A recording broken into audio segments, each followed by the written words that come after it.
The first time Emily Hart saw the girl with the stormy eyes, it was a quiet Tuesday morning at Harborview Diner, the kind of place where the smell of fresh coffee clung to the air and the windows looked out onto the gray Atlantic waves.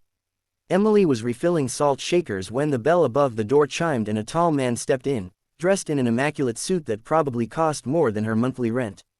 In front of him walked a girl, no older than 12, wearing oversized sunglasses, with her arms crossed so tightly it looked like she was holding herself together.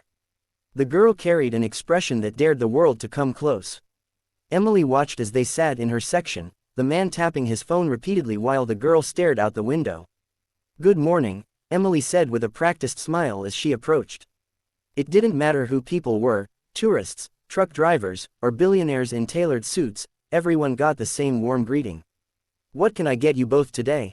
The man didn't look up. "I'll have a black coffee." "And she'll have," he hesitated, as though trying to recall the preferences of the girl sitting across from him, "whatever kids eat." The girl snapped her head toward him. "Kids? Seriously?" she muttered. Her voice was edged with irritation but carried a tremor beneath it, the kind that only someone who'd been watching human emotions for years could detect. Emily gently turned her focus to the girl. "What do you like?" she asked softly. The girl tilted her chin upward, defensive. "You wouldn't get it, try me." Something about Emily's tone, calm, patient, gently inviting, made the girl pause. She pushed her sunglasses up onto her head, revealing eyes so blue they looked like glass reflecting a cruel sky. "Belgian waffles," she finally muttered. "With strawberries. Not syrup." "That I can absolutely do," Emily replied with a warm grin. The man exhaled in impatience. "Make it quick. I have a meeting in 20 minutes. Emily gave a nod and went to place the order, but the curiosity nagged at her. She'd worked at Harborview long enough to know when something felt off. The suit-wearing man, she recognized him now after glancing twice, was Richard Caldwell, one of the wealthiest entrepreneurs on the East Coast. His face was plastered across magazines at the grocery store, which meant the girl sitting stiffly at table 7 was probably the infamous Lydia Caldwell, the billionaire's daughter who, according to headlines, had gone through 6 nannies in 2 years and was rumored to be unmanageable. Emily had always believed that no child was unmanageable, only unheard. When she returned with their food, the man was still typing furiously, but the girl was fiddling with the silverware, her expression tense, as though bracing for disappointment. Emily placed the waffle in front of her. "Fresh strawberries," she whispered. "Just like you asked." Lydia blinked. "Thanks," she mumbled without looking up. But Emily saw the tiny shift in her shoulders, something easing, even if just a fraction. 2 minutes later, the sound of the man's vibrating phone cut through the quiet diner. "Yes, I'm leaving now," he said abruptly and stood, adjusting his cufflinks. "Lydia, finish quickly. I'll send the driver back for you." "But, Dad," the girl began. "No arguing. I don't have time." He strode out the door, leaving the girl staring at the half-eaten waffle as though it had betrayed her too. Emily walked over slowly. "Mind if I sit for a second?" Lydia shrugged, guarded but not dismissive. Emily sat. "Rough morning?" she asked. "That obvious?" the girl muttered. Emily chuckled softly. "I've got a radar for tough mornings." For the first time, Lydia looked directly at her. "Everyone thinks I'm a problem," she said. Her voice cracked, not dramatically, but in the quiet, painful way of someone who'd learned to cry silently. "Teachers, nannies, reporters, even my dad." "I don't think that," Emily said gently. "You just met me. Sometimes that's enough." The girl blinked rapidly, as though trying to process this strange, unfamiliar kindness. A softness flickered across her features before she quickly shielded it again. But Emily noticed. She noticed everything. Lydia began coming to the diner 3 times a week after that. The first few visits, a driver dropped her off, and she sat alone at the same booth, headphones on, staring at the ocean. But every time, Emily approached without fear or hesitation, offering a smile, a conversation, a moment of warmth. Little by little, Lydia unraveled. She confessed she barely saw her father. That she missed her mother, who had passed away when she was 8. That she hated the giant mansion because it echoed with emptiness. That she went through nannies not because she wanted to cause trouble, but because none of them really listened. "They look at me like a job," Lydia whispered one afternoon. "Like something they need to survive." Emily leaned her arms on the table. "I see a girl who's been carrying too much alone." "No one ever says that," Lydia said with a stunned, almost frightened expression. "They just say I'm difficult." You're grieving, Emily corrected softly. And lonely. That doesn't make you difficult. It makes you human. Something inside Lydia cracked open that day, like a shell finally giving way to light. One rainy Thursday afternoon, Lydia didn't show up. Emily tried not to worry, but as the hours passed, a heaviness settled over her. When the door chimed late in the evening, and a drenched Lydia, soaked head to toe, stepped in, Emily rushed toward her. Lydia, what happened? The girl's voice was trembling. My dad's girlfriend, she whispered. She said I ruined their dinner and that I was ungrateful and messed up. She told my dad he should send me to some boarding school in Switzerland. Emily's heart shattered. The girl was only 12 and already being told she took up too much space in her own home. Come here, Emily said, pulling her gently into a hug. Lydia didn't resist. She folded into Emily like someone collapsing into safety for the first time. I didn't know where else to go, she whispered. You did the right thing coming here, Emily murmured. But in the doorway, another figure appeared, Richard Caldwell himself, soaked from the rain, eyes frantic. When he spotted his daughter clinging to a waitress in a run-down diner, his expression morphed from confusion to offended pride.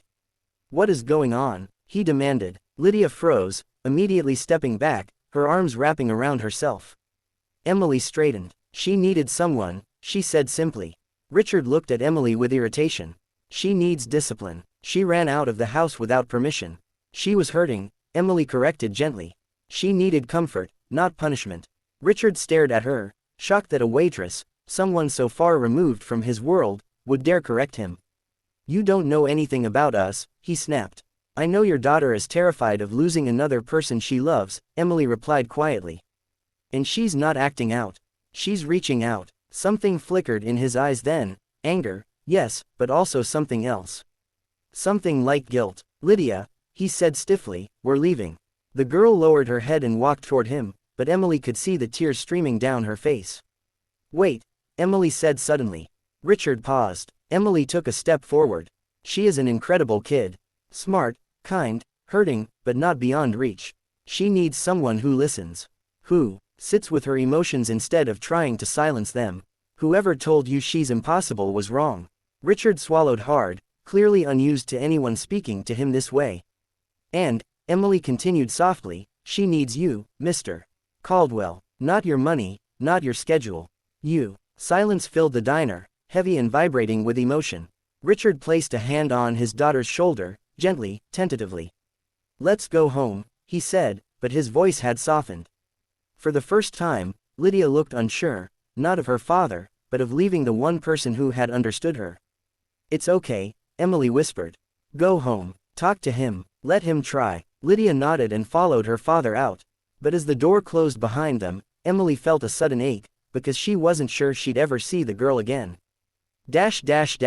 Weeks passed. Lydia didn't show up, not once. Emily pretended not to worry, but every time she passed table 7, her chest tightened a little. Was Lydia okay? Had Richard truly listened? Had the girl been shipped off to Switzerland after all? Emily didn't know, and it hurt. One crisp Saturday morning, the diner was unusually quiet. Emily was wiping down table 7 when the bell above the door chimed. She froze. It was Lydia, smiling. Behind her stood Richard Caldwell, dressed not in a suit, but in jeans and a navy sweater, hands in his pockets, expression soft in a way Emily had never seen.